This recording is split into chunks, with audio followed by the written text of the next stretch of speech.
Ар бириңиздердин үйүңүздөргө Аллахтын рахматы, жакшылыгы жана ырайымы болсун деген тилек менен бүгүнкү чыгарылышыбызды баштайбыз. Ассалому алейкум ва рахматуллахи ва баракатуху.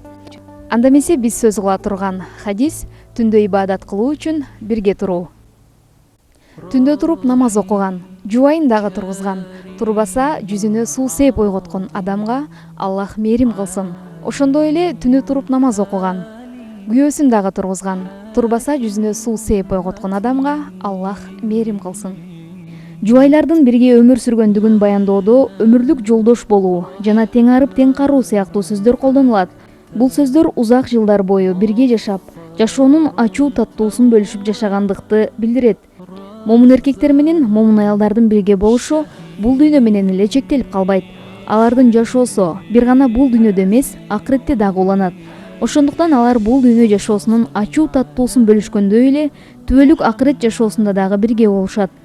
Албетте, жубайлар бул узун сапарда бири-бирине жардамчы болуулары зарыл.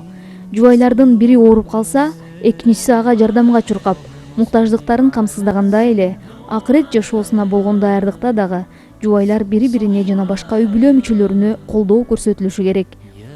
Пайгамбарыбыз саллаллаху алейхи ва саллям сахаба Абузарга акырет сапарына даярдык үчүн төмөнкү маанилүү кеңештерин айтат. Кемеңди оңоп түзөп жаңыла, себеби деңиз өтө терең. Азыгыңды толукта, албетте сапар узун.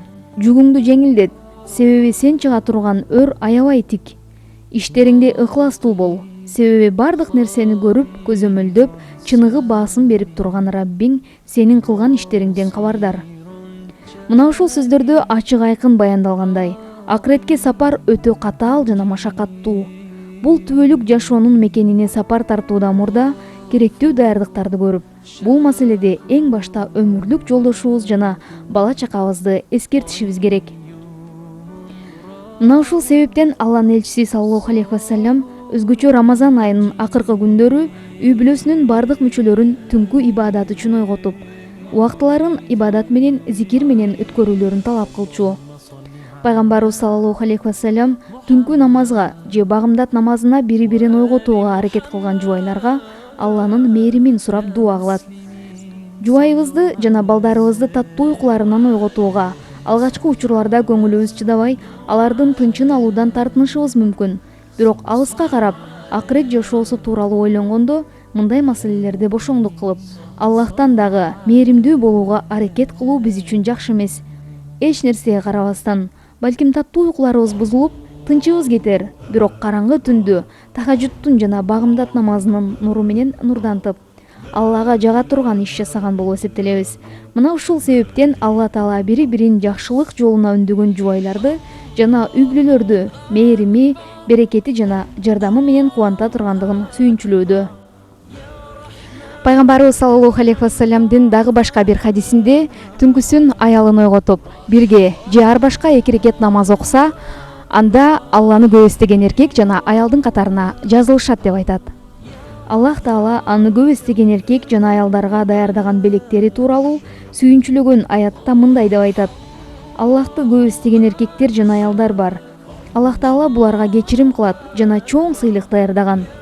Ойчулдардан бирөө аялынын диндарлыгын карап, аны туурап түбөлүк жашоодо жубайынан ажырап калбаш үчүн диндар болгон күйөө кандай бактылуу. Күйөөсүнүн диндарлыгына карап, түбөлүк жашоодо өмүрлүк жолдошуман ажырап калбайын деп такыбалыкка баш койгон аял кандай бактылуу. Диндар такыба аялынан түбөлүк ажырата турган күнөөлөрдү кылган эркекке наалат. Такыба күйөөсүн туурап, ибадат кылбай, ал жакшы өмүрлүк жарынан айрылган аял кандай бактысыз.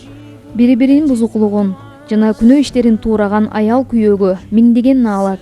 Алар бири-биринин тозок отуна ыргытылышына жардамчы болуп жатышат деп айткандай, бактылуу жубайлар бири-бирин акырет бактылуулугу үчүн колдоого алган жана диндарлык жолунда бирге болгон жубайлар. Аллах бул бактылуулукту баарыбызга насип кылсын. Тең-теңин тапса, деңиздей толкуп жашайт дейт эмеспи? Ансыңарындай теңин таап жолуккан түгөйлөргө жараткан Аллах Таалам 2 дүйнө бактылуулугу насип этсин. Мындан ары Муслим Акеджи каналы менен бирге болуңуздар. Жолукканча, ассалому алейкум.